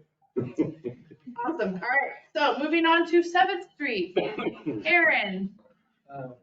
Aaron Llewellyn, project manager for City of John Day. I think this is really just a formality. The council has discussed the extension of East 725 project as part of the SCA, ODOT SCA grant. So council's approved that, the school district has approved that. I think what's in your packet today is the right-of-way dedication. And it might even be the construction easement, but I don't really think the council will be signing that. That's probably more from the school district side. So it was prepared by Jeremy Green, and the legal descriptions were, the exhibits were done by Mike Springer. So it shouldn't be anything that you guys haven't seen. Yeah, we've talked a lot about this. I don't know if anybody needs more discussion on it. This is a way good thing for our entire community, school district, and us involved. Make it a lot safer for all those little kiddos down there that run around and don't like to stop for cars and almost get hit. So putting some barricades up for some parking and some ADA compliant parking is a big piece of it. So I would entertain a motion to allow the deed of dedication to move forward. Basically. I think there's a notary, I think, so I don't know who's signing the notary, so it might. So it has the school signing and then it has me signing. Yeah. So is there not a notary? I would just say that you authorize the dedication and easements that are required for the 7th Street project that are described here. It's a legal description. Good job. Okay. All right, motion made by Katrina, second by Elliot to move forward with the dedication of the 7th Street extension with us in the school district. All in favor say aye. Aye. Opposed? Perfect, thank The you. reason that we're working through the grant agreements, and I will work on some more tomorrow the next day, but we have not signed and come here to actually sign the grant agreement. So we've got $250,000 allocated to go for that road, but actually we need to sign, they never go to the state. Well, they want to make sure that the right of way and stuff's been worked out because you can spend years and never get the right of way. They don't want to set aside $250,000 and say, you're still out there fighting for right of way. So this is like, check this box off, and they're gonna go to the school, I guess is gonna do it tomorrow. Well, their school board. Yeah, meeting. this time, they've already approved it. Yeah. They'll get signatures, but this is just a piece. Once we get this, they will submit for signature for the grant agreement. and that- You will see it on this topic, you will see a note, an ad actually for getting proposals for this project. And But we won't accept any proposals. Yeah. So we'll wait, obviously, till the grant agreement is signed. I mean, when we look back and looked at, what was it? It might have been 4th Street. I think from when it was signed by the mayor, it was signed by the SCA program within 3 or 4 days. So I think it's gonna be a quick turn, but we never. Well, I'll go get it notarized. Yeah, we wanna sometime make sure tomorrow. that we, because until you're approved in the state of Oregon, and they actually kind of warned us, they said, be careful, because if, when we run into that on a couple of things since I've been here, I've noticed. When you get, until all the agreements are signed and done, in other words, they will award you, you'll see, there's a headline in the paper, because he's quick, that you're gonna get 2 million for something. But that's, until the agreements are signed, it's not. And if you start spending money ahead of it, most grants don't let you go back to recover. And so it takes a little self-discipline to not get ahead of the things. And so we don't want to start getting bids on a project that we have not passed and signed. And then it goes to the state of Oregon. Perfect. And then they could be 1 week, 3 weeks, 3 months. And if we start getting prices, these contractors say, hey, when we start. And even the ad we run is recoverable if you wait and do all of that after. Right. So it's hard, I get it, because you get excited and we don't want it, let's get it paid. But government is slow, there's processes, they're public, it's the way it is. Yep. And private industry doesn't have to go through that. I appreciate you both being due diligent with that process, so thank you. All right, so moving forward, you brought the OLCC application. yeah. We've never approved one before. And Actually, a long time ago, they've approved, we don't usually get too many liquor applications. Okay. But generally, if there's a liquor application that goes into LCC, the city does approve it. The council approves it or the city manager approves it? Generally, the council, Okay. in the past. The first step, if you had a police department, there'd be another step. Well, they always testified to the council whether they felt it was a bad idea or whatever. but- See, and the reason is that there's another event that's gonna happen with a motorcycle deal at a bar. And they're gonna be outside and doing things. And so this one came, and this is like in 2 weeks. So, and the OLCC requires getting notice ahead of time. So me, not new, I don't assume anything. And I'm always gonna defer to you. You have the power, you're the elected officials. And you can get mad at me for that, but we like it. I'm gonna do that. Thank Now, you. these can be on the consent agenda. Liquor licenses often are approved by the city councils under the consent agenda.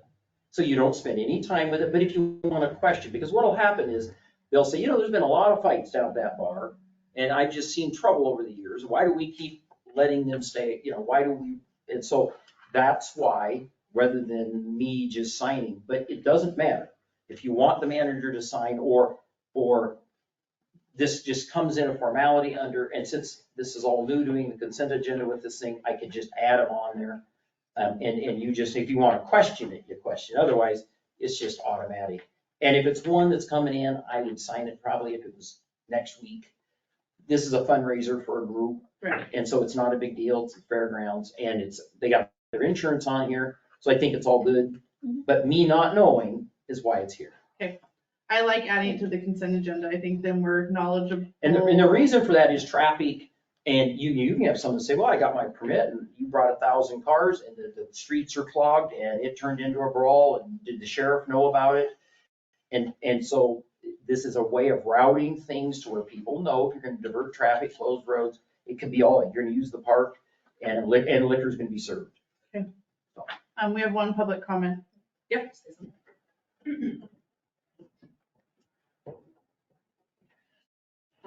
So this one is not. Please state your name. Shannon Adair, Thank John you. Day. This one is not an application from me or anything, but just as a comment, in the past, anytime we've ever done through 1188 Brewing have done anything like that, either whether it's through the county or the city manager just signed it, or Mike Durst signed it when we had the police department. So just because OLCC does require a certain number of days to be able to get your applications and everything, if you could let people know that are having events, that if you're going to start having them require them at the meeting, to just make sure that our community knows that now they would need to get them in sooner, because it will be a longer process. So I would just ask that kind of go out to especially the group. I think, I would think we're gonna work with people. I know We're that. not- we're- Yeah. But I'm just hoping that I just this- want people to know. Yeah, but I'm saying is if in fact you were short a day, I would sign it. Okay. So we're basically saying like, we will bring it as a kind of general policy. It will come to us. However, if applications come in semi-last minute, it's at the discretion of the city Yeah. manager. I like that. Cool. Absolutely. Thank Yeah, you. I don't want to stop anybody. I mean, like, there's Create some, another barrier. right, there's some fun events coming up, I know, for some different agencies, so I agree. Like, I don't want to stop anybody, but if we have the time, bring it to the consent agenda. Otherwise, I'm fine with giving Rick or whoever our city manager is next time the authorization to move forward if we need to move it faster. Yeah. Absolutely. Okay. Do we need a motion on that or? You don't have Okay, to, perfect. sign it. Okay, all right, next one is our council rules. I gave you guys all this dates. Dun, dun, dun, who did their homework? Mine in like. Good job. Okay, so this is your end date. I am sorry, but I am a stickler on dates. That's the teacher in me. Due dates are a due date. So if you do not have your council rules to Rick tonight, then he will move forward with Jeremy to edit, and then we'll bring it to council to approve, and we are gonna finally get our council rules approved and move forward. So if you have them on your computer, do it. If you have them on hard copy, please do it tonight before you leave this premises. Thank you. Grant for the cyber mill. Yeah, so just kind of going back to, I think we've had this come up a number of times, is funders and other people just kind of in this questioning period of not really knowing what the city is doing right now, or what they support and what they don't support. That's more of the thing. So it just came up that Fort Family Foundation awarded a $250,000 grant to renovate the cyber mill, and they have just wanted clarification that it'll be signed off on by the city. So we're the one who signed off on the grants we own the building, and we're also the fiduciary is the right term. We sign off on the grants that was applied for within our city through the Grant County Digital. And so it's a part of that $250,000 is a part of the capital stack for the cyber mill. And I think all of it's financed except for $60,000, which I think is going to be a separate grant that we're going to go for that. So really, it's quite an expensive. We've talked about before about total cost of that building, and this $250,000 is a part of that. So they're just looking for confirmation that if they send the grant agreement to get signed, that it would be signed, or whether we need to discuss it more and what we need to do about that. So there would be no cost to the city for this grant. There's no match. No match. Okay. Discussion. We need to get that building renovated. Like, absolutely. Yeah, someone, I don't know that I've seen, there were so many grants. That one is not one, I get a couple, 3 grants a day that we talk about, but that particular one is not one that's come up, I know not. And you'll spend our time here talking about what it's doing, but I would like to read it. Yeah, I was thinking that. I think the reason this came up is like, just, funders in general, banks, like, are all kind of in this process of kind of wondering what our direction is and wanting clarification on that. I think it'd be perfectly reasonable, like, of course, like any signer should read it, and if they have questions or concerns, bring it forward. So I have a question. Can the Grant County Digital, like, down the road here pretty soon? Because like we've heard about this, we've heard lots about it, but like, can we have them come to a council meeting and present like an update? Because we haven't had an update in a long time, and like, I didn't even know how to find your meetings or anything like that until you sent me the website. So I think it would be helpful for council and for the community to you guys have been really, really busy doing a lot behind the scenes, and I feel like there's a lot of pieces to it, and so maybe, a Are they gonna meeting. be the tenant? Cyber Mill. The Cyber Mill, so the building is owned by the city of John Day. The tenant would be the Cyber Mill. Oh, Yes. which- kind of what you did in Seneca, only probably bigger. Yes. Yeah. And they'll Much have bigger. office space on top. Yeah, I think that'd be great. So if we could put that, if you want to just coordinate with me about what date we want to do You and that. Rick can coordinate that. No, I just we think can- that'd be good for the community to have, because you guys have been, I mean, like, I've read through your minutes and you guys have been doing a lot and having really busy meetings, and I think it would be a good Yeah, update time. if someone would send me the grant, or Okay. or whatever this is. Yeah. And then what was gonna go there, sounds like a cyber mill. I went and studied the one in Seneca and looked at all the pictures, and I haven't driven to Seneca yet to go in it. But, Prairie City has one too, if you want to just go 13 miles. so, yeah, I get the gist of that, and, but, and I just wanna make sure financially, is there any cost to the city to do it? Is there match money? And if so, where's it coming from? All of that. Okay, awesome. Is that all you need? I think so. Okay. Yeah. So moving forward, additional comments, announcements, and department reports. I have a couple announcements. We have a work session that I scheduled with Strata Gold. Have we heard back from GMP on those dates? No, Okay. he's not. So possibly a work session with him as well next Tuesday. Strata Gold will be in town for a few days doing some pictures, some videos. They have some different projects. So that's 6 p.m. here. Sorry about the time change reasoning for me working when I was in Kentucky. And our next council meeting is on the 28th. Possibly having a work session beforehand, but the council meeting will start at 7. So anything from council for any department reports or any other comments or announcements before we adjourn? Nothing? We say we are gonna be paying off the loan, the project from, is it Tidewater for Fourth Tidewater? Street. 400 and some thousand we've been paid, and we talked about it today, and Jeremy and I have been working on that, and Aaron and I worked on it and talked about it, so we'll get that bill paid. Awesome. So a check, we will have to do that, because we were telling them we're gonna pay them this week. I don't know if it's, by Thursday or Friday or Monday, but we will, and the money is in our bank account for that. We received. And we've already had the work done, and we need to make sure we get them paid, so that will be coming. So we did receive them. Yes, we got the grant money. Yeah. So it's fully funded. We need to pay them. And they hope to eventually, when the weather turns, they're gonna start just like everything else. So, stay tuned for it to be paid. All right, any other comments or anything? So I guess if you need to, just get a hold of Dave or I or whoever, for we can get a check signed for them ASAP, because I don't want to hold up till the next council meeting for that one. John, you have a comment? Yes.